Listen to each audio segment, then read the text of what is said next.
Hi everyone, welcome back to my channel bio study. Guys, कैसे हैं आप लोग? आई होप आप लोग सब अच्छे हैं। आज हम नया चैप्टर स्टार्ट करने वाले हैं और चैप्टर का नाम है रिप्रोडक्टिव हेल्थ, चैप्टर नंबर 4। ये चैप्टर हम लोग आज पूरा कवर कर लेंगे। जो भी इसमें मेन इंपॉर्टेंट टॉपिक्स हैं वो सारे इस वीडियो में कवर कर लिए जाएंगे, तो वीडियो को आपको लास्ट तक देखना है। और अगर आपको ये वीडियो अच्छी लगे तो आप लोग इस वीडियो को जितना हो सके अपने फ्रेंड्स के साथ में शेयर करें, बायो स्टडी फैमिली का हिस्सा बने। चलिए, आप लोगों का ज़्यादा टाइम वेस्ट नहीं करेंगे, चैप्टर स्टार्ट करते हैं।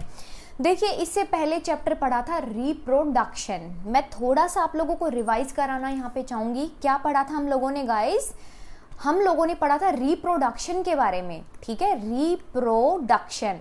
रिप्रोडक्शन में क्या है? Reproductive organ. और रिप्रोडक्टिव ऑर्गन की अगर आप लोग बात करते हैं तो उसमें देखा जाएगा कि मेल के अंदर और दूसरा है फीमेल के अंदर। ठीक है, मेल और फीमेल रिप्रोडक्टिव ऑर्गन्स के बारे में हमने चैप्टर नंबर 3 में पढ़ा था। अब देखिए, रिप्रोडक्टिव हेल्थ में हम लोग क्या पढ़ने वाले हैं। रिप्रोडक्टिव हेल्थ के अंदर रिप्रोडक्टिव ऑर्गन्स को, उनकी नॉर्मल फंक्शनिंग को, प्रॉपर फंक्शनिंग को कैसे मेंटेन करना है, प्रॉपर एजुकेशन इस चीज़ की होनी बहुत ज़रूरी है। तो यही चीज़ें हम लोग रिप्रोडक्टिव हेल्थ में कवर करने वाले हैं। तो चलिए, मैं यहाँ पे टॉपिक के लिख देती हूँ नाम कि हम लोग इसमें क्या क्या देखने वाले हैं। पहले इसमें थोड़ा सा हम लोग डेफिनेशन देखेंगे कि रिप्रोडक्टिव हेल्थ का मतलब क्या होता है। ठीक है, तो मैं यहाँ पे लिख देती हूँ डेफिनेशन, राइट। सेकंड नंबर पे हम लोग कुछ स्ट्रैटेजीज देखेंगे। ठीक है, कि कैसी कुछ स्ट्रैटेजीज को फॉलो करके हम एम तक पहुँच सकते हैं, रिप्रोडक्टिव हेल्थ के एम तक पहुँच सकते हैं। ठीक है, तो दूसरा क्या आ जाएगा? एम का टॉपिक आ जाएगा। थर्ड नंबर पे आ जाएगा स्टूडेंट्स कि आप लोगों को प्रॉपर नॉलेज होनी चाहिए ताकि पॉवर्टी जैसी कंडीशन, सेक्स अब्यूज़ जैसी कंडीशन, ये सारी प्रॉब्लम्स ना आए। तो कुछ हम लोग प्रॉब्लम्स के बारे में डिस्कस करेंगे और ये सारी चीज़ें हम लोग रिप्रोडक्टिव हेल्थ में कवर कर रहे हैं। ठीक है, कुछ प्रॉब्लम्स के बारे में देखेंगे, प्रॉब्लम्स। ठीक है, फोर्थ नंबर पे हम लोग देखेंगे कि बर्थ को कंट्रोल कैसे किया जाता है। ठीक है, देखिए, एक्सेसिव में पॉपुलेशन का ज़्यादा बढ़ना, जिसको बोलते हैं पॉपुलेशन एक्सप्लोजन, पॉपुलेशन एक्सप्लोजन। ठीक है, देखिए, इसका मतलब क्या होता है कि पॉपुलेशन का बहुत ज़्यादा बढ़ना। ठीक है, अगर ये आएगा तो इसकी वजह से क्या क्या प्रॉब्लम्स आएंगी, इनको ठीक कैसे किया जाता है। तो फोर्थ नंबर पे हम लोग पॉपुलेशन एक्सप्लोजन का टॉपिक पढ़ेंगे। अच्छा, पॉपुलेशन एक्सप्लोजन पढ़ने के बाद में हम लोग देखेंगे कि बर्थ को कैसे कंट्रोल किया जाता है। बर्थ कंट्रोल मेजर्स, कुछ ऐसे मेजर्स होते हैं जिसकी हेल्प से बर्थ को कंट्रोल किया जाता है। ठीक है, इसमें हम लोग 4 चीज़ें पढ़ेंगे, 4 डिफरेंट मेथड्स हम लोग पढ़ेंगे। अच्छा, 6th नंबर पे हम लोग देखेंगे कि medical termination of pregnancy, medical termination of pregnancy का टॉपिक हम लोग कवर करने वाले हैं। 7th नंबर पे हम लोग एमनियोसेंटेसिस पढ़ेंगे, जो कि बहुत इंपॉर्टेंट टॉपिक है। मैं यहाँ लिख देती हूँ एमनियोसेंटेसिस। ठीक है, इसके ड्रॉबैक्स देखेंगे कि इसके क्या क्या ड्रॉबैक्स होते हैं। और लास्ट का जो टॉपिक होगा 8th नंबर पे, वो होगा ART, मतलब इनफर्टिलिटी को ठीक करने के लिए ART, असिस्टेड रिप्रोडक्टिव टेक्निक्स का यूज़ किया जाता है, जिसकी वजह से टेस्ट ट्यूब बेबीज़ को प्रोड्यूस किया जाता है। ठीक है, टेस्ट ट्यूब बेबी इसके अंदर एक पार्ट है, और भी बाकी के 2 पार्ट हैं, जैसे कि JIFT हो गया, IUT हो गया। तो ये सारे टेक्निक्स इसके अंदर आते हैं। ठीक है, इंट्रायूटरीन में इम्प्लांट किया जाता है एम्ब्रियो को, जाइगोट को इम्प्लांट किया जाता है। ये सारी टेक्निक्स आती हैं ART के अंदर। तो ये टॉपिक हम लोग 1 बाय 1 करके इसमें कवर करने वाले हैं। तो चलिए गाइज, हम लोग स्टार्ट करते हैं रिप्रोडक्टिव हेल्थ का टॉपिक। ठीक है, देखिए, टर्म जो है रिप्रोडक्टिव हेल्थ वो रेफर की गई है हेल्दी रिप्रोडक्टिव ऑर्गन्स और उनके नॉर्मल फंक्शंस को। अगर नॉर्मल भाषा में मैं बोलूं कि रिप्रोडक्टिव हेल्थ का मतलब क्या है, देखो फिजिकल हेल्थ का मतलब क्या है कि आप लोग फिजिकली फिट हैं, जितना आपका बॉडी, जितनी आपकी हाइट है वो बॉडी वेट के साथ में मैच कर रहा है, तो ये सारी चीज़ें आती हैं फिजिकल हेल्थ में, ठीक है। रिप्रोडक्टिव हेल्थ में क्या आ गया कि रिप्रोडक्टिव ऑर्गन प्रॉपरली फंक्शन कर रहे हैं कि नहीं, वो चीज़ें आ जाती हैं रिप्रोडक्टिव हेल्थ के अंदर, ठीक है। ये था आम भाषा में। लेकिन WHO क्या कहता है, वर्ल्ड हेल्थ ऑर्गेनाइजेशन क्या कहता है, वर्ल्ड हेल्थ ऑर्गेनाइजेशन कहता है कि भाई टोटल वेलबींग होनी चाहिए। टोटल वेलबींग सभी एस्पेक्ट्स में, क्या क्या एस्पेक्ट्स हैं, physical, emotional, behavioural and the social. जब भी कोई डेफिनेशन आप लोग लिखते हैं तो उसमें ये 4 वर्ड यूज़ किए जाते हैं, physical, emotional, behavioural and the social, ठीक है।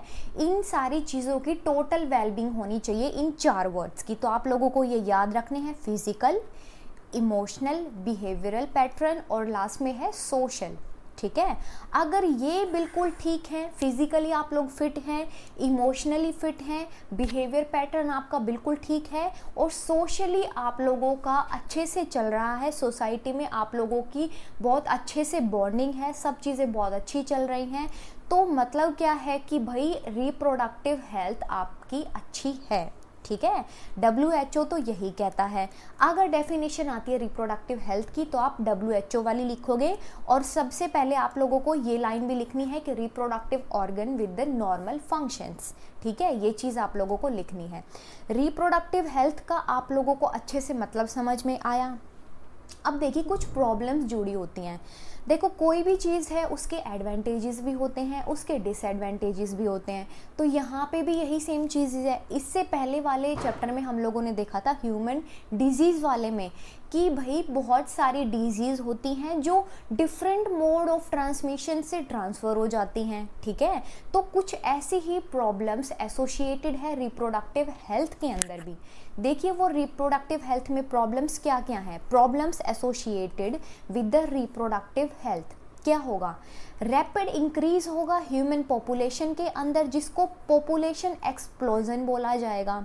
अब देखो किसी को प्रॉपर नॉलेज नहीं है, जो कपल्स हैं, फर्टाइल कपल्स हैं, उनको प्रॉपर नॉलेज नहीं है, बच्चे कंट्रोल नहीं हो पा रहे हैं, मतलब बच्चे पैदा होते जा रहे हैं, एक कपल के 10-10, 12-12 बच्चे हैं, तो अल्टीमेटली पॉपुलेशन को इंक्रीज करना हो गया। और अगर यही चीज़ चलती रही, पॉपुलेशन का एक्सप्लोजन होता रहा, पॉपुलेशन एक्सप्लोजन का मतलब क्या होता है, रैपिड इंक्रीज। ये मैंने एरो बनाया है ऊपर की तरफ में, ये इंक्रीज को शो करता है, ठीक है। Rapid increase in population is known as the population explosion, ठीक है। अब देखिए पॉपुलेशन बहुत ज़्यादा बढ़ेगी तो क्या होगा, एजुकेशन प्रॉपर नहीं मिल पाएगी, ठीक है। दूसरा अनएम्प्लॉयमेंट, बेरोजगार, ठीक है, जॉब्स नहीं मिल पाएंगी, अच्छा पॉवर्टी वाली कंडीशन आ जाएगी, भूखमरी फैल जाएगी, तो बहुत सारी चीज़ें आ जाएंगी अगर ओवर पॉपुलेशन है। फर्स्ट पॉइंट क्लियर हुआ आप लोगों का अच्छे से। सेकंड में है lack of awareness and sex education in people. देखो क्या है, अवेयरनेस ही नहीं है, एजुकेशन की प्रॉपर सेक्स एजुकेशन प्रॉपरली नहीं मिल पा रही है, तो क्या होगा, ultimately reproductive health associated problems आ सकती हैं, ठीक है। थर्ड नंबर पे पॉइंट है अ नंबर ऑफ मिथ्स। कुछ मिथ्स हैं, मिसकंसेप्शंस हैं about the sex related aspect. कुछ सेक्स रिलेटेड एस्पेक्ट के मिथ और मिसकंसेप्शंस भी होते हैं, ठीक है, तो वो भी एक मेन प्रॉब्लम है, सबसे बड़ी प्रॉब्लम है। फोर्थ नंबर पे आता है common occurrence of sexually transmitted disease. ये पॉइंट बहुत इंपॉर्टेंट है। देखिए एसटीडीज़ का क्या होता है, एसटीडीज़ का मतलब होता है सेक्सुअली ट्रांसमिटेड डिजीज़, जो सेक्सुअली ट्रांसमिट होती हैं। और ये होती कैसे हैं, lack of knowledge, proper knowledge नहीं है हाइजीन की, ठीक है, hygiene of the reproductive organs proper knowledge नहीं है, सेक्स एजुकेशन नहीं है, उसकी वजह से कॉमन अकरेंस देखने को मिलती है एसटीडीज़ की, ठीक है। फिफ्थ नंबर पे आता है illegal abortions and the female foeticides. देखो ये भी एक बहुत इंपॉर्टेंट पॉइंट है, इलीगल अबॉर्शंस कराना। दूसरा फीमेल, अगर बोलते हैं ना भ्रूण हत्या करवाना, अगर फीमेल है तो उसका डिस्ट्रक्शन हो जाता है यूट्रस के अंदर, destruction of the female baby, जिसको फीटस भी बोलते हैं, तो उसका मतलब होता है फॉइटिसाइड्स, ठीक है। अब देखिए 6th नंबर पे आता है sex abuse and the sex related crimes. जितने भी सेक्स रिलेटेड क्राइम्स हैं वो एक प्रॉब्लम है किससे एसोसिएटेड, रिप्रोडक्टिव हेल्थ से एसोसिएटेड। ठीक है, तो ये पॉइंट्स आप लोगों को क्लियर हुए गाइस। ह्यूमन पॉपुलेशन का इंक्रीज होगा। सेकंड नंबर पे है कि लैक ऑफ अवेयरनेस होगी, सेक्स एजुकेशन प्रॉपर नहीं होगी। थर्ड पे ये होगा कि मिथ और मिसकंसेप्शंस लोगों के दिमाग में बैठ जाते हैं जो कि एक प्रॉब्लम बन जाती है। फोर्थ नंबर पे एसटीडीज का फैलना, सेक्सुअली ट्रांसमिटेड डिजीज का फैलना। फिफ्थ नंबर पे आता है इलीगल अबॉर्शंस, फीमेल फॉर्टिसाइड्स कराना, मतलब अगर बेबी है यूट्रस के अंदर, फीमेल बेबी है और उसका आप पहले ही पता चल जाता है तो उससे क्या हो जाता है, उसका डिस्ट्रक्शन करवा दिया जाता है जिसको फीमेल फॉर्टिसाइड बोला जाता है। ठीक है, और लास्ट पॉइंट है कि सेक्स रिलेटेड क्राइम्स या फिर सेक्स एब्यूज़ भी जिसको बोला जाता है। ठीक है, तो ये सारी प्रॉब्लम्स हैं किससे एसोसिएटेड, ये सारी प्रॉब्लम्स हैं रिप्रोडक्टिव हेल्थ से एसोसिएटेड। ठीक है, अब देखिए कुछ ऐसी स्ट्रेटजीज ली गई हैं रिप्रोडक्टिव हेल्थ प्रोग्राम्स की जो कि इंश्योर करती है टोटल रिप्रोडक्टिव हेल्थ।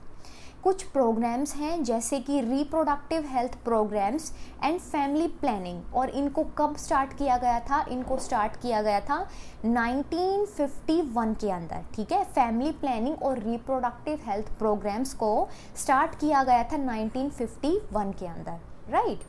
अब देखो ये भी एक इम्पॉर्टेंट, खुद के अंदर एक इम्पॉर्टेंट बात है, आप लोगों को ये चीज़ें पता होनी चाहिए कि भाई एम क्या होते हैं। आपने अभी पढ़ा है कि रिप्रोडक्टिव हेल्थ क्या है, कुछ उससे रिलेटेड प्रॉब्लम्स क्या होती हैं, प्रॉब्लम्स आप लोगों को समझ में आ गई। अब एम क्या होना चाहिए, भाई इनका समाधान भी तो कुछ होना चाहिए ना प्रॉब्लम्स का। तो एम क्या होगा, aim of reproductive and the child care programmes, important है ये, ध्यान से सुने। देखिए इसके अंदर 7 पॉइंट्स इंक्लूड हैं, राइट। फर्स्ट है create awareness, create awareness. Second number पे है prevention and control of STDs. देखिए मैं आपको पहले पॉइंट बताऊंगी, उसके बाद में थोड़ी सी एक्सप्लेनेशन दूंगी। अवेयरनेस को क्रिएट किया जाना चाहिए कैसे, देखो ये मीडिया के थ्रू होता है, डिजिटल ये काम चलता है। आप देखते होंगे बाहर पोस्टर्स लगे हुए हैं, पेंट से लिखा हुआ है हम दो हमारे दो, इसका मतलब क्या है कि 2 से ज़्यादा बच्चे पैदा ना करो। ठीक है, तो ये अवेयरनेस को क्रिएट करना हो गया कि भाई पॉपुलेशन, ओवर पॉपुलेशन ना हो, इसीलिए अवेयर रहो, राइट। फर्स्ट पॉइंट क्लियर हुआ। प्रिंट्स के थ्रू, मीडिया के थ्रू ये चीज़ें अवेयर करी जानी चाहिए, लोगों तक अवेयरनेस पहुंचानी चाहिए। तो first is create awareness. Second है prevention and the control of STDs.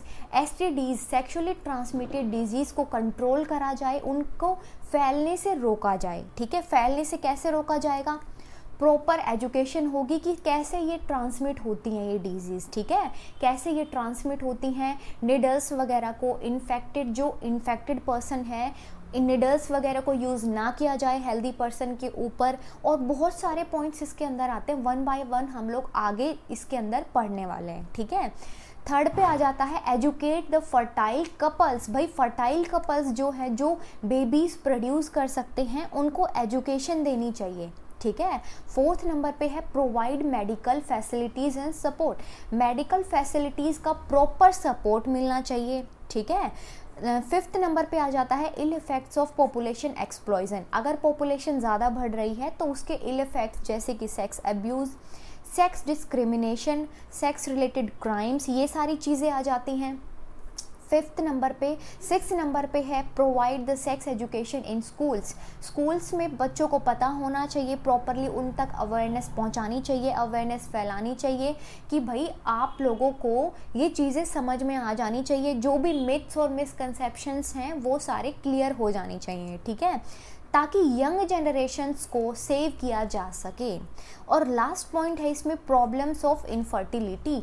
देखो इससे पहले वाली हमने जो बातें की थी वो थी फर्टिलिटी की, मतलब फर्टाइल कपल्स की हम लोगों ने बातें की थी। ठीक है, कि फर्टाइल कपल्स को अवेयर करो, उन तक एजुकेशन पहुंचाओ, उनको प्रॉपरली एजुकेट करो। ठीक है, स्कूल्स में एजुकेशन आप प्रॉपरली प्रोवाइड करो। लास्ट वाला जो पॉइंट है वो प्रॉब्लम ऑफ इनफर्टिलिटी है, मतलब those who can not produce babies, ठीक है। इनफर्टाइल का मतलब क्या होता है, जो बेबीज़ को प्रोड्यूस नहीं कर सकते।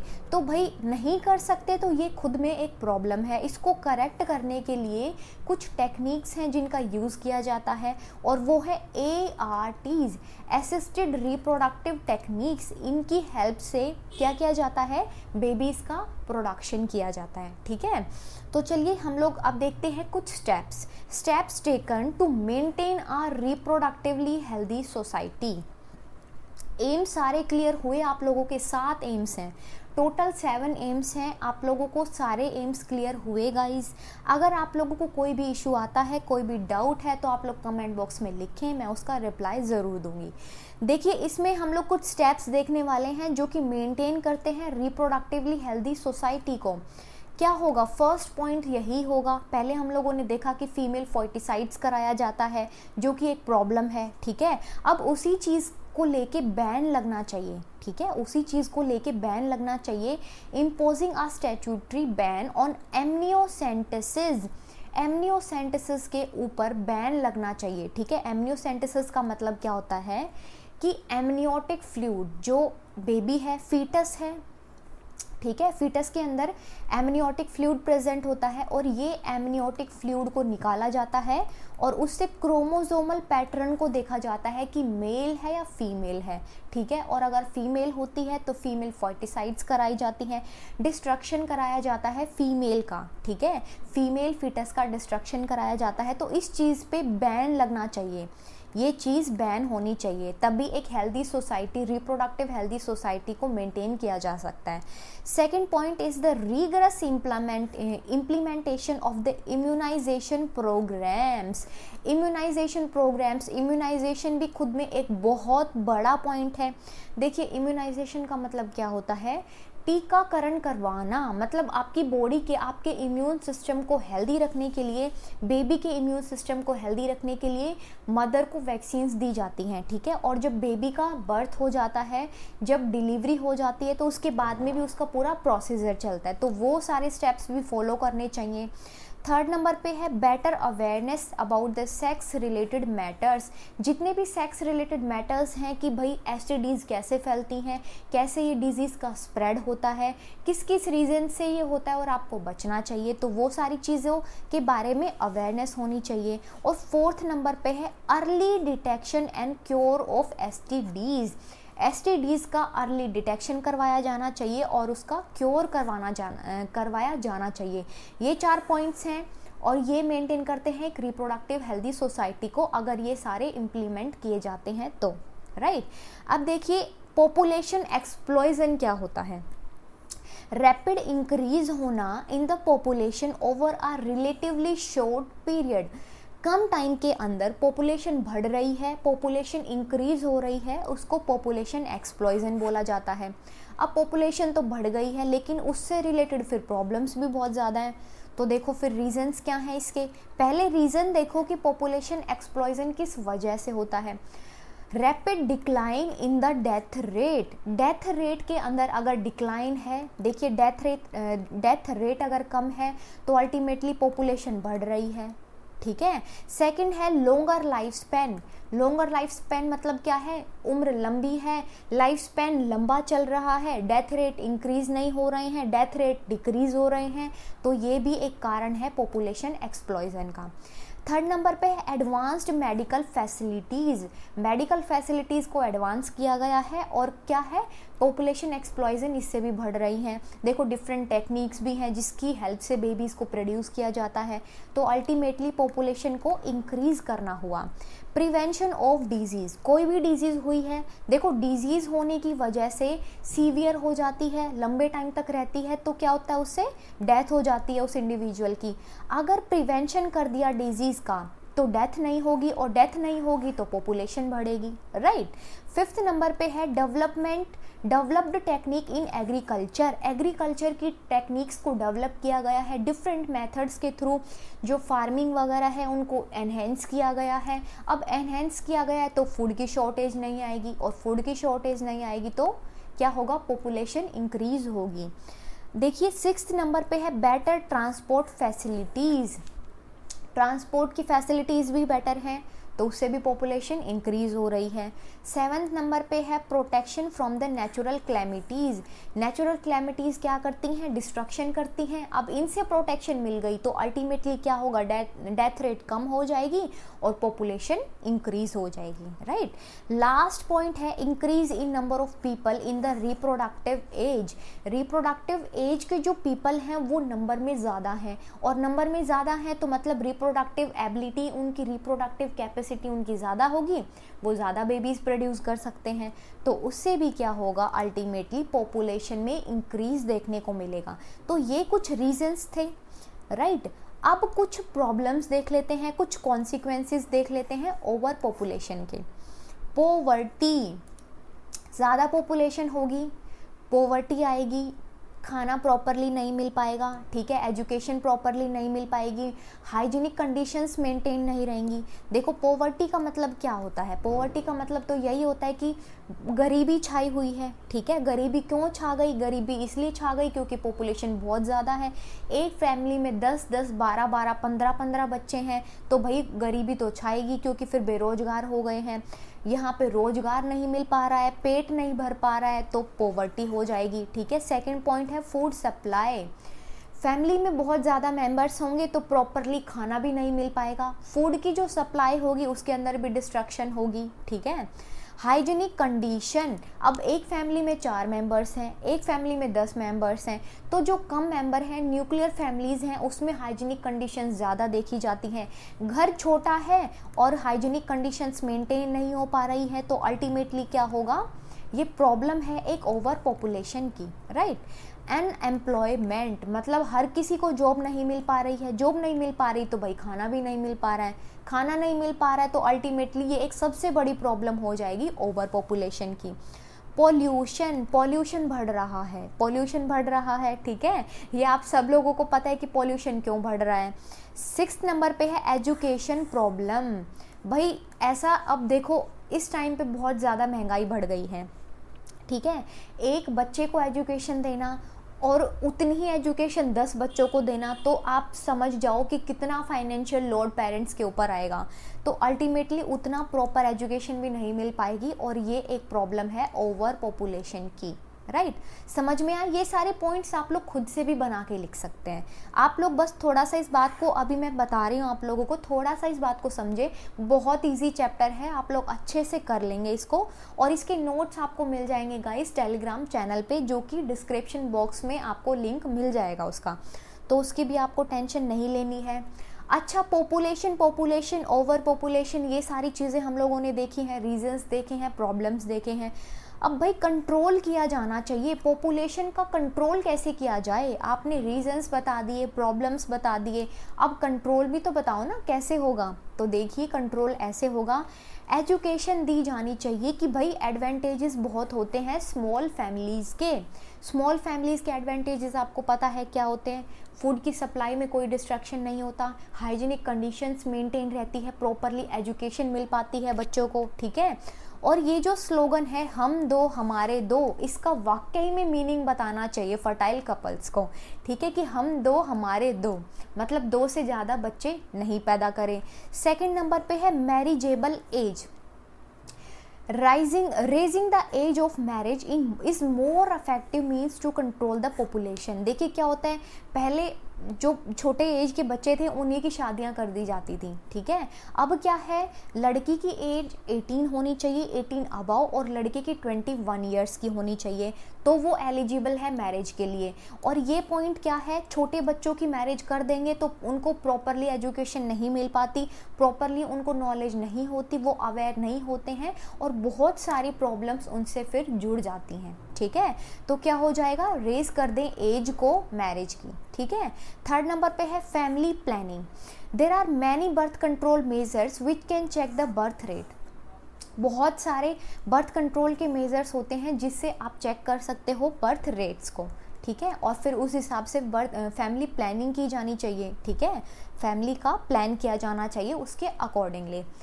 अब देखिए कुछ इसके अंदर डेफिनेशंस हैं, आप लोगों को पता होनी चाहिए। नेटैलिटी रेट क्या होता है, नेटैलिटी का मतलब क्या होता है, बर्थ रेट, नटैलिटी, नटखट, नटैलिटी को आप लोग कैसे याद रखेंगे, नटखट, ठीक है।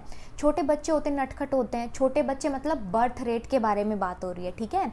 It is the number of births per 1000 individual per year.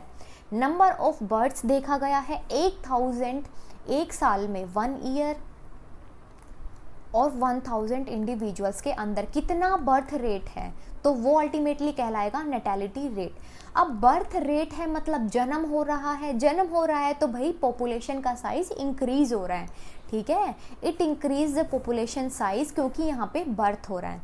Second definition है यहाँ पे मोर्टेलिटी रेट। मोर्टेलिटी का मतलब होता है डेथ, डेथ का रेट देखना, ठीक है। It is the number of deaths पर 1000 इंडिविजुअल पर ईयर। सेम वही होगा, एक ईयर में 1000 इंडिविजुअल्स में कितना डेथ रेट है वो कहलाएगा मोर्टेलिटी रेट।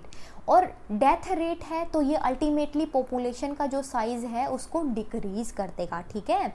ये दोनों डेफिनेशंस आप लोगों को क्लियर हुई। नैटेलिटी मतलब बर्थ रेट होगा, मोर्टेलिटी मतलब डेथ रेट होगा। थर्ड नंबर पे है इमिग्रेशन। इमी का मतलब क्या होता है, इमी का मतलब होता है इन। इमी का मतलब ऐसे याद रखो कि इन होता है। अब देखो, it is the movement of the individuals into a place और कंट्री। कोई भी पर्टिकुलर कंट्री है, ये दूसरी कंट्री है, इस कंट्री के इंडिविजुअल्स इस कंट्री में आके रहने लग गए हैं, ठीक है, तो ये हो जाएगा इमिग्रेशन, मतलब इन हुआ है। इन इंडिविजुअल्स का इस कंट्री के अंदर या फिर इस प्लेस के अंदर इन हुआ है, इमिग्रेशन। अब देखो, इन हुआ है, यहाँ से लोग आए हैं, इंडिविजुअल्स कंट्री छोड़ के आए हैं, तो जिस कंट्री में आए हैं उसका पॉपुलेशन क्या हो गया, इंक्रीज हो गया, ठीक है। जिस कंट्री से आए हैं लोग, जिस कंट्री में आ गए उस कंट्री में पॉपुलेशन का साइज इंक्रीज हो गया है। अब एमिग्रेशन जो है इसके बिल्कुल ऑपोजिट होता है। इसके अंदर पहले वाले के अंदर आते हैं और इसके अंदर जाते हैं। इसके अंदर क्या है, आउट देखने को मिलता है, movement of the individuals out of the place और कंट्री। भाई ये कंट्री है, ये कंट्री है, पहले क्या हो रहा था, इस कंट्री से इसमें जा रहे थे तो ये था इमिग्रेशन, ठीक है। लेकिन यहाँ से तो लोग छोड़ के आए हैं ना, तो इसका मतलब क्या है, ये एमिग्रेशन। यहाँ से लोग आउट हुए हैं और यहाँ से लोग इन हुए हैं, अंदर आए हैं। यहाँ का पॉपुलेशन साइज इंक्रीज हो गया है जबकि यहाँ का पॉपुलेशन साइज डिक्रीज हो गया है, ठीक है। It result in decrease in the population, right. जाहिर सी बात है, 2 क्लासरूम हैं, एग्जाम्पल दे रही हूँ आप लोगों को मैं। एक क्लासरूम से बच्चे छोड़ छोड़ के दूसरे क्लासरूम में जा रहे हैं। जिस क्लासरूम में जा रहे हैं वहाँ पे इमिग्रेशन होगा स्टूडेंट्स का, और जिस क्लासरूम में से बच्चे छोड़ के गए हैं, आउट किया है स्टूडेंट्स ने, वो होगा एमिग्रेशन, राइट। अब देखो, बर्थ कंट्रोल, बर्थ कंट्रोल के कुछ मेथड्स हैं, बहुत इंपॉर्टेंट टॉपिक है, थोड़ा सा ध्यान से आप लोग समझना। बर्थ कंट्रोल को, बर्थ को कैसे कंट्रोल किया जाए, भाई इतनी प्रॉब्लम्स हो रही हैं तो बर्थ को कैसे कंट्रोल किया जाए, उसके लिए डिफरेंट मेथड्स हैं। उसमें हम लोग 4 डिस्कस करने वाले हैं, 4 मेथड्स को हम लोग डिस्कस करेंगे। नेचुरल मेथड, नेचुरली जो है इसके अंदर कोई भी ना केमिकल लगेगा, ना इसके अंदर कोई इंट्रायूटेरिन डिवाइस काम देगी, नेचुरली जो है वो इसके अंदर काम आएगा, ठीक है, नेचुरल मेथड। दूसरा है आर्टिफिशियल मेथड, मतलब बैरियर मेथड। कुछ बैरियर्स को यूज़ किया जाता है जैसे डायफ्राम्स, कॉन्डम्स, फीमेल कॉन्डम्स, फेमिडोन्स जिसको बोला जाता है, तो इसके अंदर बैरियर प्रोवाइड किया जाता है, ये हो गया आर्टिफिशियल मेथड। थर्ड नंबर पे है केमिकल मेथड। कुछ केमिकल्स का यूज़ किया जाता है जिसकी वजह से क्या होता है, स्पर्म का ओवम से फ्यूज़न होने से बचाया जाए, मतलब स्पर्म का ओवम तक पहुंचने से बचाया जाए। बेसिकली फर्टिलाइजेशन किसको कहते हैं, फ्यूज़न होना स्पर्म्स का ओवम के साथ में। अब अगर स्पर्म्स को रोक दिया जाएगा, स्पर्म्स को प्रिवेंट कर दिया जाएगा कि भाई ओवम तक नहीं जाना, इनको नहीं जाना, प्रिवेंट किया जाएगा, तो अल्टीमेटली क्या हो जाएगा, बर्थ कंट्रोल होगा और इसमें केमिकल्स की हेल्प ली जाएगी। जैसे कि डेल्फिन नाम की केमिकल्स मिलते हैं, ठीक है, डेल्फिन नाम की क्रीम्स मिलती हैं, ठीक है, डेल्फिन, स्पॉन्ज, ये सब यूज़ किए जाते हैं। फोर्थ पे आ जाएगा सर्जिकल मेथड। सर्जिकल मेथड को स्टेरिलाइजेशन मेथड भी बोलते हैं। सर्जरीज़ की हेल्प से वासेक्टोमी, ट्यूबेक्टोमी ये सब कर दी जाती हैं, जिसकी वजह से बर्थ का कंट्रोल किया जाता है, राइट। ये फोर हम लोग मेथड्स इसमें पढ़ने वाले हैं, एक एक करके। अच्छे से आप लोग ध्यान से इस बात को समझें। देखिए, नेचुरल मेथड जिसको ट्रेडिशनल मेथड भी बोला जाता है, मतलब इसमें कोई भी आर्टिफिशियल मेथड की, कोई भी केमिकल की इसमें कोई नीड नहीं है। ट्रेडिशनल मेथड है, पुराने टाइम से चलता आ रहा है। पहले लोगों को ये सारी चीज़ों, ये ना तो ये चीज़ें थी मार्केट में, ना ये चीज़ें लोगों को पता थी, ठीक है। अभी ये सारी चीज़ें आई हैं, बैरियर मेथड, तो पहले लोग ये मेथड को यूज़ करते थे, नेचुरल मेथड को। देखिए इसमें क्या होता है, ये मेथड बर्थ कंट्रोल डिपेंड करता है natural rhythms of a women. अब नेचुरल रिदम्स की अगर बात करें तो क्या है, 1 to 29 डेज। देखिए क्या है, अच्छा जिसने भी रिप्रोडक्शन वाला चैप्टर नहीं पढ़ा है वो आप लोग जाके देख लें, अच्छे से समझ लें। उसमें मेंस्ट्रुअल साइकिल नामक एक टॉपिक है, उसमें मैंने अच्छे से सारा समझाया हुआ है। 1 to 29 और यू कैन से 28 डेज, 29 और यू कैन से 28 डेज की साइकिल होती है, ठीक है। 1 to 5 डेज क्या चलता है, इसमें चलता है मेंस्ट्रुअल साइकिल, ठीक है। मेंस्ट्रुअल साइकिल चलता है जिसको पीरियड्स भी बोला जाता है। अब क्या होगा, यहाँ से चल के 14 to 16 डेज, इनके बीच में कभी भी ओव्यूलेशन हो जाता है। ओव्यूलेशन का मतलब होता है एग का रिलीज होना, ठीक है। ओव्यूलेशन हो जाता है मतलब एग का रिलीज हो गया। अब एग रिलीज हो गया लेकिन स्पर्म नहीं मिल पाया, तो क्या हो जाएगा, लास्ट में फिर ये पीरियड चलेगा, रिपीट होगा 28 डेज तक, फिर वो वैसे ही चलता रहेगा। उसके बाद में यहाँ पे अगर फ्यूज़न नहीं हो पाया तो वापस से मेंस्ट्रुअल साइकिल स्टार्ट हो जाएगी 1 to 5 डेज की। समझ में आया ये चीज़। तो आपको इसमें क्या याद रखना है, आपको ये ओव्यूलेशन वाला कंसेप्ट याद रखना है नेचुरल मेथड में, ठीक है। नेचुरल मेथड में आपको ओव्यूलेशन वाला कंसेप्ट याद रखना है कि भाई मेंसेस के, अगर सपोज करो आप लोग 1 to 5 डेज मेंसेस चले हैं, ठीक है, तो 10 to 17 डेज तक अवॉइड करना चाहिए। फीमेल को मेल पार्टनर के साथ में अवॉइड करना चाहिए रिलेशन, क्योंकि उससे क्या होता है, ये फर्टिलिटी टाइम कहलाता है, फर्टिलिटी टाइम पीरियड कहलाता है ये, ठीक है। इसमें जो बेबी है, इसमें जो बेबी है वो प्रोड्यूस होने के बहुत ज़्यादा चांसेस होते हैं, ठीक है। इसमें जायगोट बनने के, फर्टिलाइजेशन होने के चांसेस बहुत ज़्यादा होते हैं। तो ये पीरियड को अवॉइड किया जाना चाहिए, जिसको पर्टिकुलरली फर्टाइल पीरियड कहते हैं। 10 to 17 डेज और यू कैन से 10 to 16 डेज, ठीक है। ये वेरी करता है female to female. 10 to 16 days की जो साइकिल है उसको अवॉइड करना चाहिए, क्योंकि उसको फर्टाइल पीरियड बोलते हैं, अगर बर्थ को कंट्रोल करना है तो।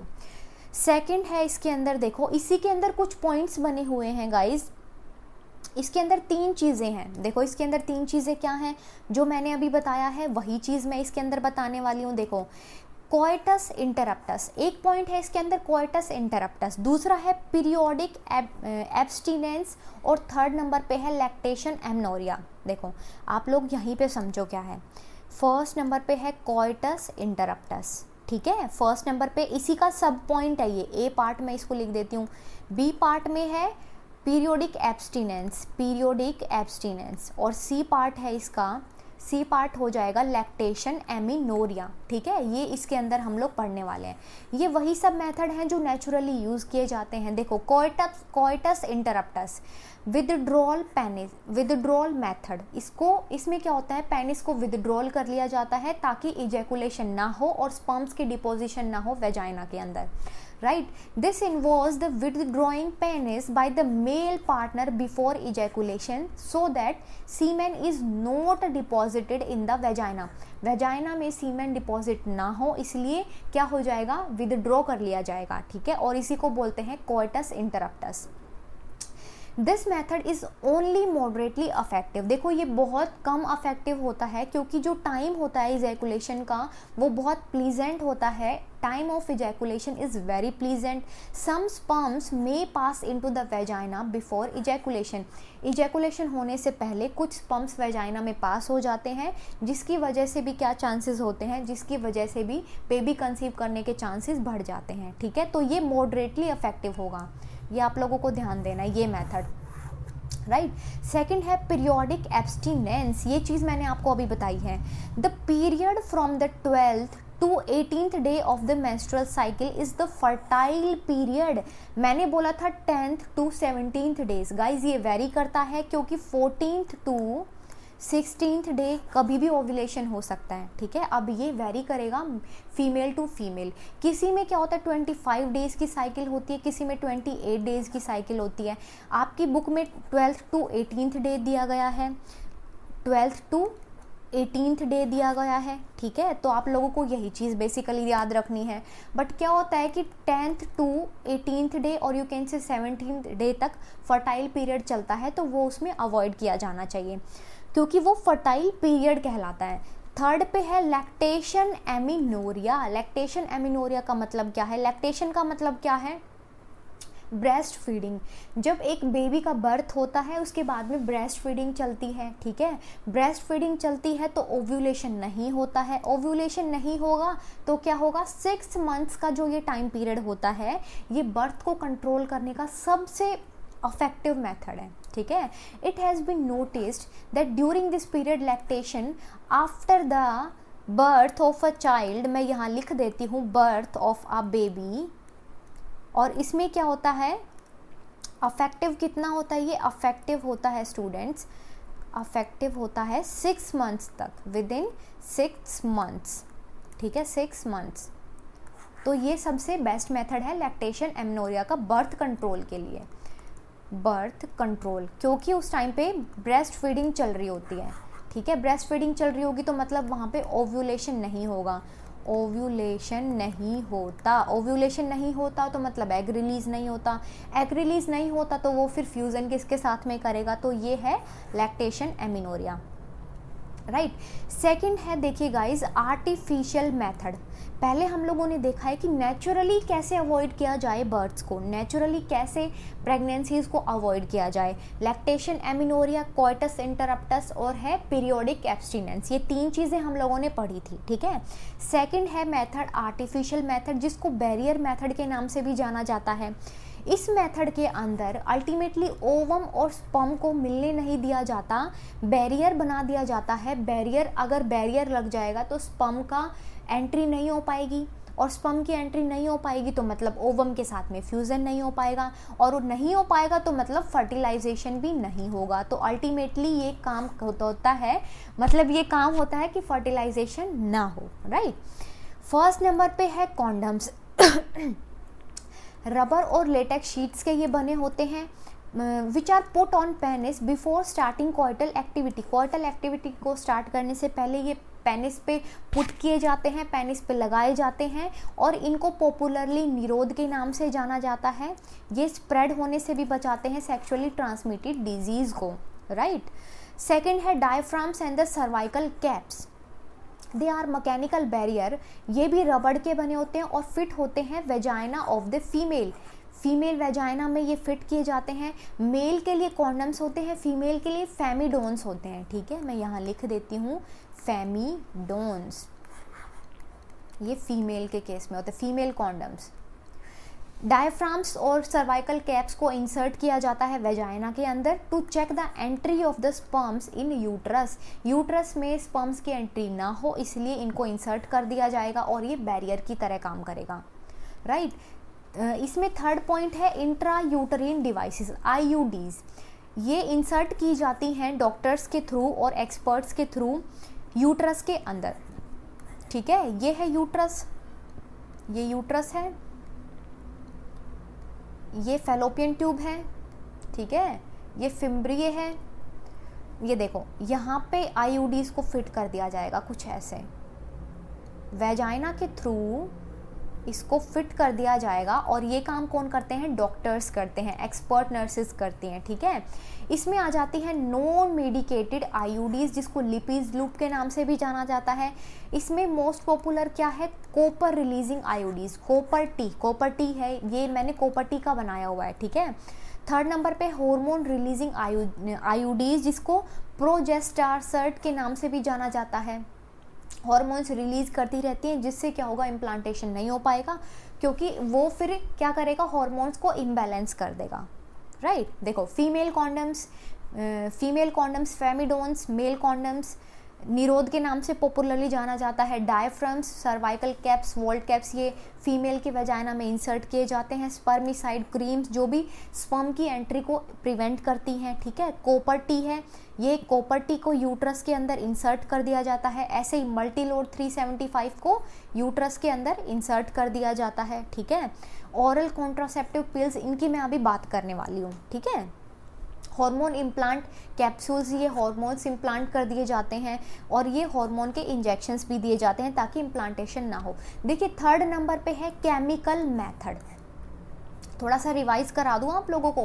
फर्स्ट पे नेचुरल मेथड पढ़ा था, सेकंड पे हम लोगों ने बैरियर मेथड पढ़ा था। बैरियर मेथड को आर्टिफिशियल मेथड या फिर मैकेनिकल मेथड के भी नाम से जानते हैं, जिसके अंदर कॉन्डम्स, सर्वाइकल कैप्स, डायफ्राम्स, ये सारी चीज़ें, आईयूडीज, ये सारी चीज़ें आ जाती हैं। आईयूडीज के आपको जो एग्जाम्पल याद रखने हैं वो कॉपर टी और मल्टीलोड 375 है, राइट। देखिए केमिकल मेथड में है spermicidal tablets, jellies, paste, creams, ये सारी चीज़ें आती हैं। ये क्या करती हैं, स्पर्म्स को किल करने का काम करती हैं। इसके अंदर lactic acid, citric acid, potassium permanganate, zinc sulphate, ये सब चीज़ें आती हैं और ये क्या करती हैं, स्पर्म्स की मोटेलिटी को सप्रेस करती हैं, मोटेलिटी को सप्रेस करने का काम करती हैं, ठीक है। और अगर मोटेलिटी सप्रेस हो जाएगी, मूव नहीं कर पाएंगे और क्या होगा, फ्यूज़न भी नहीं हो पाएगा, जिससे फर्टिलाइजेशन भी नहीं हो पाएगा, राइट। आप देखो इसके अंदर, अच्छा क्रीम्स के अंदर क्या है, डेल्फिन है, डेल्फिन, इसमें स्पॉन्ज भी है, दूसरा स्पॉन्ज, ठीक है। ये स्पॉन्ज एक स्पॉन्ज टाइप में होता है, उसको यूज़ किया जाता है। सेकंड है oral contraceptive pills, chemical method के अंदर ही सेकंड पॉइंट है, ये सब पार्ट है इसका, ओरल कॉन्ट्रासेप्टिव पिल्स। ये क्या करती हैं, इसमें कुछ हार्मोनल प्रिपरेशंस होती हैं पिल की फॉर्म में, जो कि विमेंस को दी जाती हैं, ठीक है। देखो इन पिल्स के अंदर क्या होता है, स्मॉल डोज होती है, या तो प्रोजेस्टिन की, या तो प्रोजेस्ट्रॉन की, या तो अकेला प्रोजेस्ट्रॉन होगा या साथ में ईस्ट्रोजन भी होगा, या तो अकेला प्रोजेस्ट्रॉन होगा, स्मॉल डोज दी जाएगी, या फिर कॉम्बिनेशन होगा प्रोजेस्ट्रॉन और ईस्ट्रोजन का, ठीक है। ये पिल्स ली जाती हैं 21 डेज तक और starting with in the first 5 days of the menstrual cycle, जो मैंने अभी पीछे बताया था आपको, फर्स्ट टू 5 डेज चलते हैं मेंस्ट्रुअल साइकिल में, ठीक है। फर्स्ट डे से स्टार्ट करके 21 डेज तक इनको लेना होता है, ठीक है। They inhibit ovulation and the implantation as well as alter the quality of the cervical mucus to prevent the entry of sperm. Ovulation होने से बचाएगा, दूसरा क्या है, इम्प्लांटेशन होने से बचाएगा, क्योंकि स्पर्म्स की एंट्री को ये प्रिवेंट करेगा, राइट। पिल्स अफेक्टिव होती हैं, बहुत इफेक्टिव होती हैं और इसके साइड इफ़ेक्ट्स भी कम होते हैं, क्योंकि इसके अंदर हार्मोन के स्मॉल डोजेस का प्रिपरेशन होता है, राइट। इसमें है सहेली, it is developed by the CDRI, central drug research institute, जो कि लखनऊ में है। ये क्या है, it contains a non steroidal preparation, non steroidal preparation इसके अंदर होती है, प्रोजेस्ट्रॉन या फिर प्रोजेस्ट्रॉन और एस्ट्रोजन की साथ में, ठीक है। तो आप लोगों को ये चीज़ें याद रखनी है। अब देखो इसके ड्रॉबैक्स क्या हैं, drawbacks of oral contraceptives, oral contraceptives के क्या क्या ड्रॉबैक्स हैं, नोजिया, एब्डोमिनल पेन होगा, breakthrough bleeding from the uterus, uterus से लगातार ब्लीडिंग होती रहेगी, इरेगुलर हो जाएंगे मेंसेस, जो कि पहले जो मेंसेस की साइकिल थी वो रेगुलर थी लेकिन अब इरेगुलर हो जाएगी, ब्लीडिंग, ब्रेस्ट कैंसर होने के भी इसमें चांसेस होते हैं, और ब्लीडिंग कैसी होगी, breakthrough, right. Third number पे आते हैं इसमें इंजेक्टेबल्स, जिसको इम्प्लांट्स भी बोलते हैं, प्रोजेस्ट्रोन अलोन और the combination with the oestrogen, females के अंदर दिया जाता है इंजेक्शंस की फॉर्म में और इम्प्लांट्स की फॉर्म में अंडर द स्किन, या तो इंजेक्शन की फॉर्म में या फिर इम्प्लांट्स की फॉर्म में, ठीक है। जैसे ये देखो इंजेक्शन है, लास्ट में देख रहे हो आप लोग, और ये है इम्प्लांट्स, ये स्किन के अंडर इम्प्लांट कर दिए जाते हैं। तो ये भी क्या करेंगे, ये भी जो हार्मोनल रेगुलेशन है उसको, ये उसकी डिसबैलेंसिंग कर देंगे, राइट। देखिए फोर्थ मेथड है स्टेरिलाइजेशन और you can say surgical method. Male sterilisation और फीमेल स्टेरिलाइजेशन, इसके अंदर दो चीज़ें हैं, ठीक है। मेल स्टेरिलाइजेशन में क्या है, it is a permanent method. भाई ये जो स्टेरिलाइजेशन का नाम है ना, ये नाम ही यही है कि परमानेंट मेथड है। अभी तक जितने भी मेथड हम लोग देख रहे थे वो सारे टेम्परेरी थे, ठीक है, वो सब टेम्परेरी थे, लेकिन ये वाले परमानेंट मेथड है, तो आप लोगों को थोड़ा याद रखना है। बर्थ कंट्रोल के परमानेंट मेथड हैं जो कि क्या है, either testis are surgically removed, जिसको कैस्ट्रेशन भी बोलते हैं, और you can say cutting off the vas deferens, जिसको वासेक्टोमी बोला जाता है। वासेक्टोमी का मतलब है वास डेफरेंस को कट करना, ठीक है। कट कर दिया जाएगा तो क्या होगा, उससे फिर स्पर्म्स की फिर एंट्री नहीं हो पाएगी वेजाइना के अंदर, मतलब स्पर्म्स ही नहीं आगे चल पाएंगे, स्पर्म्स नहीं चल पाएंगे तो फ्यूजन नहीं होगा, right. Female sterilisation, female sterilisation में क्या होता है, उसमें वास डेफरेंस को कट किया था कि भाई स्पर्म्स आगे मूव ना कर पाएँ। इसमें क्या होगा, ओवरेक्टोमी, मतलब क्या है, ओवरीज को रिमूव किया जाता है, surgical removal of the ovaries, right. इसमें ट्यूबेक्टोमी है, ट्यूबेक्टोमी का मतलब है फेलोपियन ट्यूब्स को कट कर दिया जाएगा। देखो फेलोपियन ट्यूब्स को कट कर दिया जाएगा तो यहाँ से एग आके यहाँ पे इम्प्लांटेशन होती है यूट्रस के अंदर, ठीक है। ये इम्प्लांटेशन कैसे होगी, ये यूट्रस है, ये इम्प्लांटेशन ही नहीं हो पाएगी क्योंकि यहाँ पे इसको कट करके यहीं पे टाइड कर दिया जाएगा, ठीक है। Tubal ligation involves the blocking of the fallopian tubes by an instrument called the laparoscope. Laparoscope की हेल्प से इस इंस्ट्रूमेंट को यहाँ पे लगा दिया जाता है, उससे क्या होगा, जो फेलोपियन ट्यूब है वो ब्लॉक हो जाएगा, राइट। देखो वासेक्टोमी, देखो यहाँ पे वास डेफरेंस को कट किया है और यहाँ पे फिर टाइड कर दिया है, राइट। आप देखो यहाँ पे आप लोग समझो फेलोपियन ट्यूब को यहाँ पे कट करके टाइड कर दिया, इसको ट्यूबेक्टोमी भी बोलते हैं। और अगर यहाँ पे लैप्रोस्कोप लगा दिया तो मतलब ये क्या हो जाएगा, ट्यूबल लाइगेशन हो जाएगा, राइट। अब देखो ये एक अगला इंपॉर्टेंट टॉपिक है medical termination of pregnancy, MTP को बोला जाता है इंड्यूस्ड एबॉर्शन, मतलब जानबूझ के अबॉर्शन करवाना, इंटेंशनली अबॉर्शन करवाना is the medical termination of pregnancy. Conceive किया तो वो पूरा स्टेज कहलाएगा प्रेगनेंसी का। अब अगर टर्मिनेट कर दिया है मतलब ख़त्म कर दिया है, स्टॉप लगवाना है मेडिकली, मतलब अबॉर्शन करवाना है, ठीक है। और ये चीज़ें होती हैं इंटेंशनली, वॉलेंट्रली पता होती हैं, ठीक है, वॉलेंट्रली और intentionally. Termination of the pregnancy before full term, मतलब बच्चा पूरा बन जाए उससे पहले ही प्रेगनेंसी को टर्मिनेट किया जाता है, उसी को मेडिकल टर्मिनेशन ऑफ प्रेगनेंसी बोला जाता है या फिर इंड्यूस्ड एबॉर्शन, ठीक है।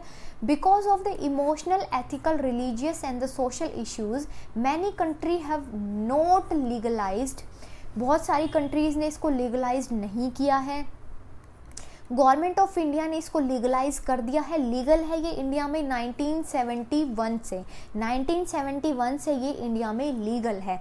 इसकी इम्पोर्टेंस देखो क्या है, इसकी इम्पोर्टेंस और इसकी प्रॉब्लम्स दोनों डिस्कस करने वाले हैं, ठीक है। बहुत ही ध्यान से, बहुत ही आराम से आप लोग इस चैप्टर को, इस टॉपिक को, पर्टिकुलरली इस टॉपिक को अच्छे से पढ़ें। देखो इससे पहले जो 4 मेथड्स थे वो भी आपको अच्छे से पढ़ने हैं, और ये एमटीपी वाला, एमनियोसेंटेसिस, ये टॉपिक्स आपको बहुत अच्छे से पढ़ने हैं। इम्पॉर्टेंस है to avoid the unwanted pregnancies due to the casual intercourse और the failure of the contraceptives used during coitus और द रेप्स। देखो क्या होता है कि कोइटस के ड्यूरिंग जो कॉन्ट्रासेप्टिव्स लिए गए थे, जो मेथड्स लिए गए थे टू प्रिवेंट द फर्टिलाइजेशन और टू प्रिवेंट द प्रेगनेंसी, ठीक है, अगर वो काम नहीं करते, फेलियर आ जाता है तो उसकी वजह से प्रेगनेंसी होगी और वो प्रेगनेंसी कहलाएगी अनवांटेड, ठीक है। अनवांटेड प्रेगनेंसी है, उसको अवॉइड करना है तो क्या हो जाएगा, मेडिकल टर्मिनेशन ऑफ प्रेगनेंसी की हेल्प लेनी पड़ेगी, राइट। सेकंड है essential in cases where the continuation of the pregnancy could be harmful. भाई एमटीपी बहुत ज़्यादा इंपॉर्टेंट रोल प्ले करता है। अगर देखो कोई भी प्रेग्नेंट लेडी है, अगर उसको आगे चल के बहुत ज़्यादा प्रॉब्लम्स आने वाली है, मदर को भी खतरा है और बच्चे को भी खतरा है, तो उस केस में क्या हो जाएगा, एमटीपी की हेल्प लेनी बहुत ज़्यादा ज़रूरी है, राइट। थर्ड पे है MTPs are safe during the first trimester, मतलब फर्स्ट ट्राइमेस्टर के ड्यूरिंग MTPs लेना सेफ होता है, लेकिन उसके बाद में बहुत ज़्यादा रिस्की हो जाता है क्योंकि फीटस का डेवलपमेंट होना शुरू हो जाता है, ठीक है। अब प्रॉब्लम्स देखो क्या है MTPs के साथ में, इंपॉर्टेंस पता चल गई कि भाई अगर मदर को या बच्चे को कोई भी जान का खतरा है तो उसकी वजह से पहले ही MTP करा लो। दूसरा ये हो जाएगा कि अगर अनवांटेड प्रेगनेंसीज हैं या कुछ रेप केसेस में अवॉइड करना है तो उसमें फिर MTP का इम्पॉर्टेंस है, राइट। प्रॉब्लम्स है क्या, majority of the MTPs are performed illegally, भाई ये इलीगली परफॉर्म की जाती हैं क्योंकि फीमेल भ्रूण हत्या करवाने के लिए इनको यूज़ किया जाता है, ठीक है। अगर फीमेल है पहले चेक किया जाता है कि फीमेल है, और अगर फीमेल है तो फिर MTP करवाते हैं। मिसयूज़ हो रहा है ऑफ एमनियोसेंटेसिस, एमनियोसेंटेसिस होता है फीटल सेक्स डिटर्मिनेशन, राइट। एक टेस्ट होता है जो कि क्रोमोसोमल पैटर्न पे बिलोंग करता है, क्रोमोसोमल पैटर्न पे बेस होता है, एमनियोटिक फ्लूइड निकाल के, पीछे मैंने बताया था एमनियोटिक फ्लूइड को निकाला जाता है, उससे क्रोमोसोमल पैटर्न को देखा जाता है कि फीमेल है या फिर मेल है, और अगर फीमेल होती हैं तो फिर क्या हो जाता है, यहाँ पे फिर भ्रूण हत्या करवाते हैं, ठीक है। तो मिसयूज़ किया जा रहा है इसका। MTPs for the female child cause the sex imbalance in the society, अगर फीमेल चाइल्ड को डिस्ट्रक्शन किया जा रहा है, MTPs करवाई जा रही है फीमेल चाइल्ड के केस में, तो ये एक इम्बैलेंस बना रहा है सोसाइटी के अंदर। लड़के की जो रेशो है वो ज़्यादा है बॉयज़ की, और जो फीमेल्स का रेशो है वो कम हो जाएगा, ठीक है। अब देखो इम्पॉर्टेंट है ये एमनियोसेंटेसिस, एमनियोसेंटेसिस होता क्या है, it is a prenatal diagnostic method. Prenatal का मतलब क्या है, फीटस का मतलब जब फीटस बन जाता है मदर के अंदर प्रेगनेंसी के ड्यूरिंग, वो फीटस जब डेवलप हो जाता है तो उसके टाइम पे डायग्नोज किया जाता है, डिटरमाइन किया जाता है sex of the developing baby, कि भाई बेबी जो डेवलप हो रहा है, जो फीटस है उसका सेक्स क्या है।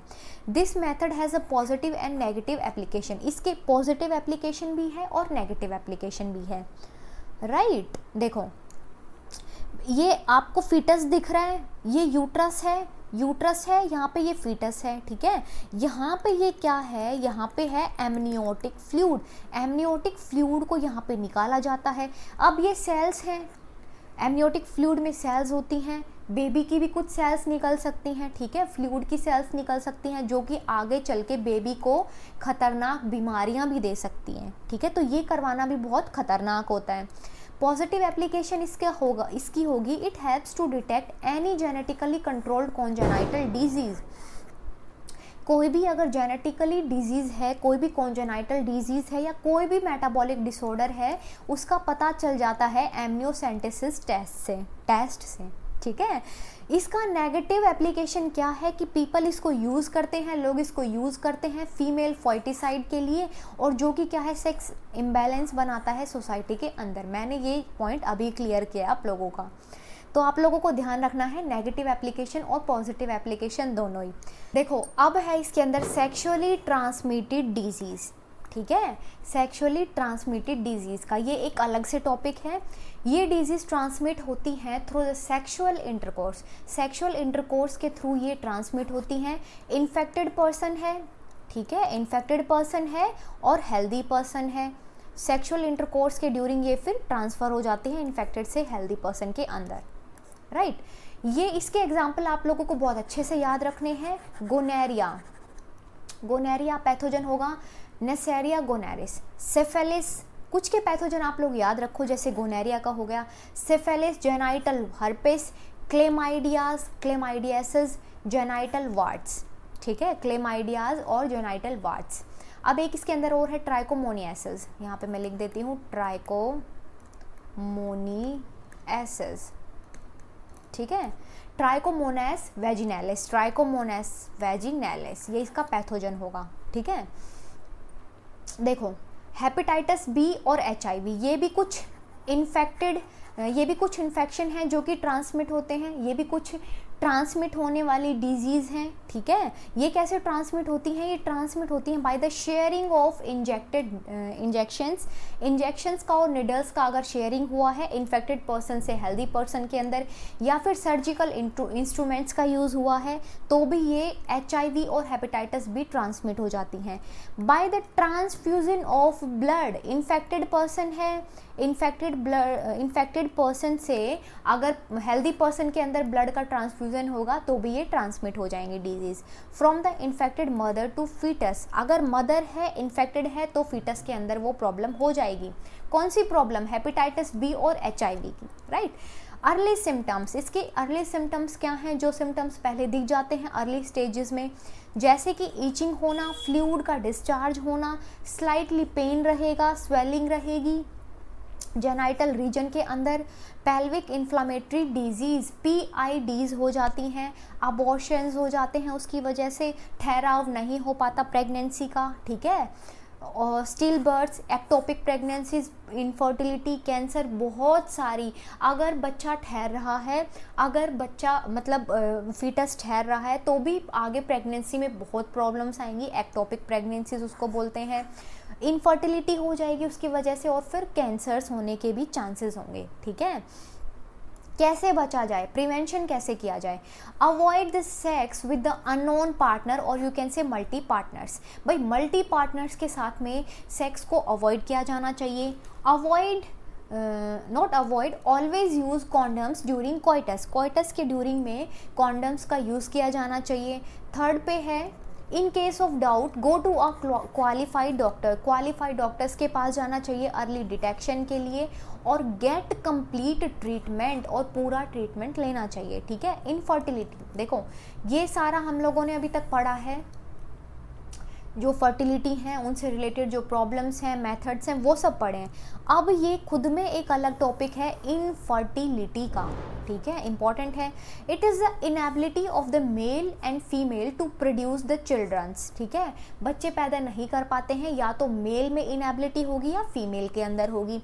The reason for this may be physical, congenital, ये फिजिकल रीज़न भी हो सकता है और कॉन्जेनाइटल भी हो सकता है, ठीक है। उसके लिए कुछ टेक्निक्स यूज़ की जाती हैं जिनको असिस्टेड रिप्रोडक्टिव टेक्नोलॉजीज़ का नाम दिया जाता है, ART, इम्पॉर्टेंट है ये। पहला है इसमें in vitro fertilisation, in vitro fertilisation test tube babies programme, जिसको टेस्ट ट्यूब बेबी भी बोला जाता है, ठीक है।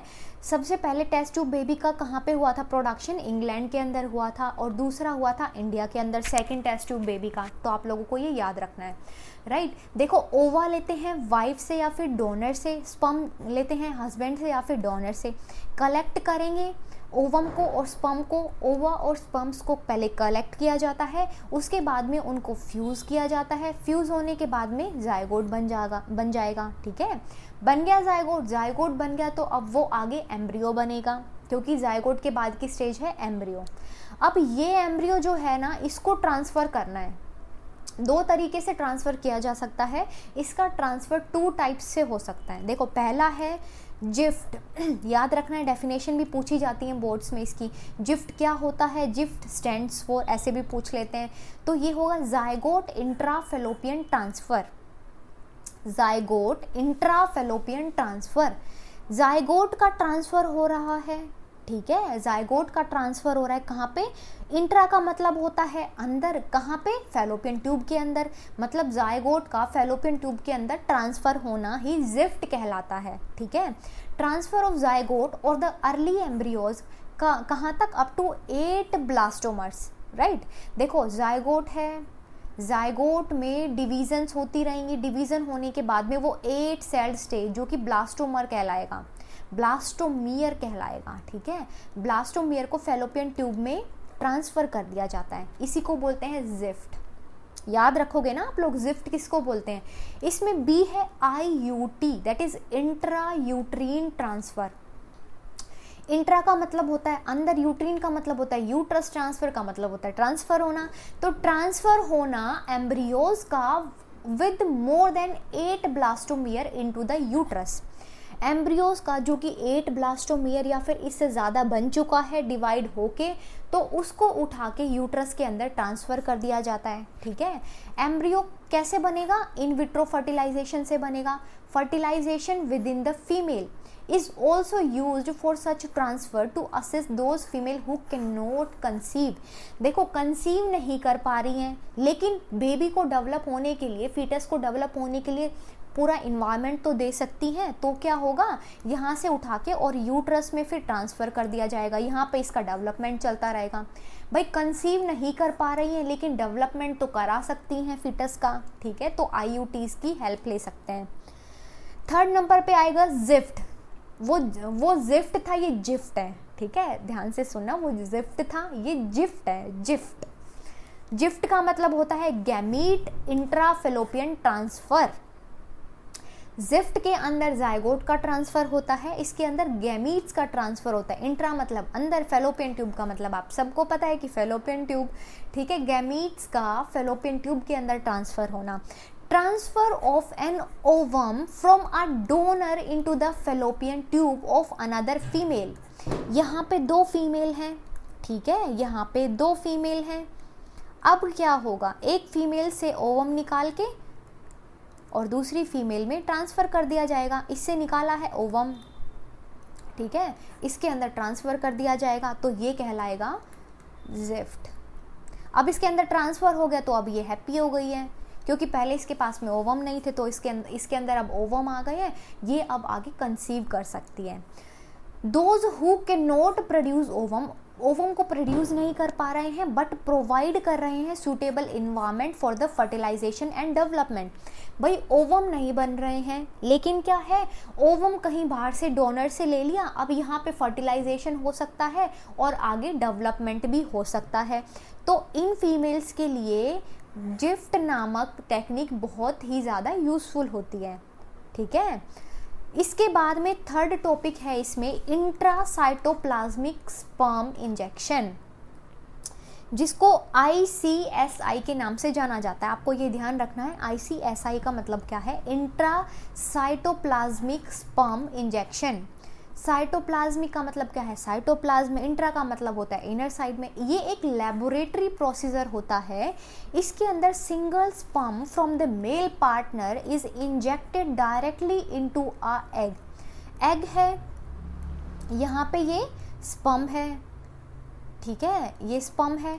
अब यहाँ से स्पर्म को निकाल के यहाँ पे एग के साथ में क्या कर दिया जाएगा, डायरेक्टली इंजेक्ट कर दिया जाएगा। Then the fertilised egg is implant into the women's uterus. अब ये यहाँ पे इनका फ्यूज़न हो गया, फ्यूज़न को फर्टिलाइजेशन कहते हैं। अब यहाँ पे ये कुछ ऐसा सा बन गया है। ठीक है, अब क्या करेंगे, इसको जो फर्टिलाइज्ड एग बन गया, अब ये इसको निकाल के क्या करेंगे, यूट्रस के अंदर ट्रांसफ़र कर देंगे। ठीक है, यूट्रस के अंदर इसको ट्रांसफ़र कर दिया जाएगा और यहाँ पे फिर इसका डेवलपमेंट चलेगा। तो ये होगा इंट्रासाइटोप्लाज्मिक स्पर्म इंजेक्शन। स्पर्म को इंजेक्ट किया जाता है, राइट। फोर्थ है इसके अंदर आर्टिफिशियल इंसेमिनेशन टेक्निक, जिसको AI टेक्निक के नाम से बोला जाता है। पहले हम पढ़ रहे थे ART और अब हम देख रहे हैं AI, right. The semen is collected from the husband or a healthy donor is artificially introduced into the vagina or the uterus।